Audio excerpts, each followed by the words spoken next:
Two guests, one political firestorm. Gabriel Pogrund, the Sunday Times journalist who lit the fuse, faced off against Dan Neidl, the tax expert with razor-sharp precision. The issue? Explosive claims that Prime Minister Keir Starmer used a trust to dodge inheritance tax when passing land to his parents. Pogrund hinted at unanswered questions from number 10, while Neidl warned the moral damage could prove far worse than any legal defense. Tempers flared, sparks flew, and the studio erupted in disbelief. But the full truth remains murky. What do you think? Should Starmer resign if the allegations are true? Drop your views in the comments and stay with us for the full story. Did you know over 95% of our viewers aren't subscribed? Subscribing is free and helps us create more great content. Hit subscribe now and join our community. You know, the criticism he's faced, particularly from farmers, many of them I know are your viewers.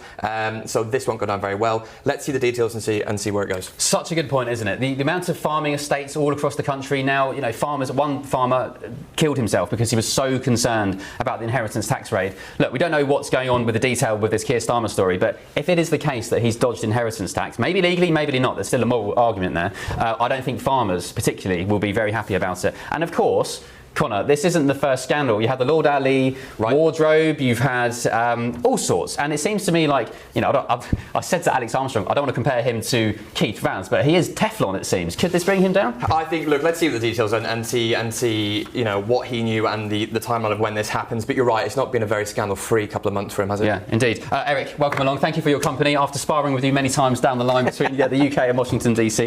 What's your take on this? As an American, does it seem like Keir Starmer is on the ropes generally, not just on this breaking story tonight, but his performance generally as a Prime Minister? Well, I think if we take into account and we look at this from a US-UK relationship, what we are seeing here is President Donald Trump actually does have a very positive relationship with the Prime Minister. That's what he wants you to think. And, well, at least from the outset, that's what it looks like. And so I think President Donald Trump doesn't get along, I think, well with many leaders. And I think if you look at what took place, particularly at the UN this week, we see that the president is ready to go to war with many countries. But I think what we see, at least between the president and Prime Minister Keir Starmer, I think what we see is a relationship, even the president himself continues to maintain, is a special relationship. And so I think that holds some value, some weight, at least when we look at the relationship between the countries. Let me read you this bombshell tweet tonight from the Sunday Times Whitehall editor, political journalist of the year, of course, as well, Gabriel Pogrund, who tweeted, let me just find the tweet, here we go. Right, ready, viewers?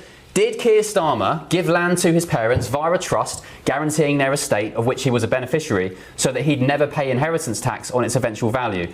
Legal experts tonight say yes. Curiously, number 10 will not answer, despite having a list of straightforward questions for weeks and Starmer retaining a leading KC following our original approach.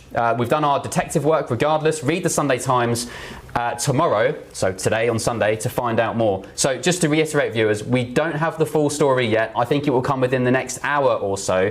And I think when that comes, we'll have a clearer idea of whether Keir Starmer will be facing even bigger pressure to resign. There was an interview as well, Connor, in the Sunday Times tomorrow that Keir Starmer's done. I'm not sure if you saw it, but he was basically talking about the need to take out Reform UK was more than just a Labour problem. And it kind of almost sounded like he was rallying the establishment to take out Nigel Farage. Look, I think it's a sign of where he is and where the party is and how wary they are of how well Reform are doing at the moment. They're obviously wary perhaps of the shift in the mindset of the electorate from where obviously 14 months ago Starmer was elected with a rather large majority. They're obviously trying to claw back some of that and try and find the ground that Reform and particularly Nigel Farage has struck with so well on immigration and the various other policies. It's going to be difficult for him. Can he do it, you know, in the remaining months? I think it's going to be difficult. Of course, you have Andy Burnham on the sidelines, you know, poking and prodding away there, looking to try and take centre stage. So let's see how long that lasts. And Connor, last night we broke on the show, it was a Telegraph story, I think it was your colleagues back in London, Sadiq Khan also being mooted in the race. Look, this is what happens when you have, I think, look, when you get competitors like this, it's not a sign of confidence, is it, of someone who's got control and is comfortable with where they are in the party at the moment. Eric, would you like to see Nigel Farage as Prime Minister? Would you look longingly across the Atlantic and see a Reform government and think, oh, that's good for our special relationship? Well, look, I think any Prime Minister that I think can work very well with this president, I think is a boon for both countries. So you think Trump is a good, I mean, you're a Democrat, of course. I mean, Trump is a good I'm actually person. independent. You're independent. Don't forget to like, comment, and subscribe to Next UK, your go-to for real stories and sharp analysis.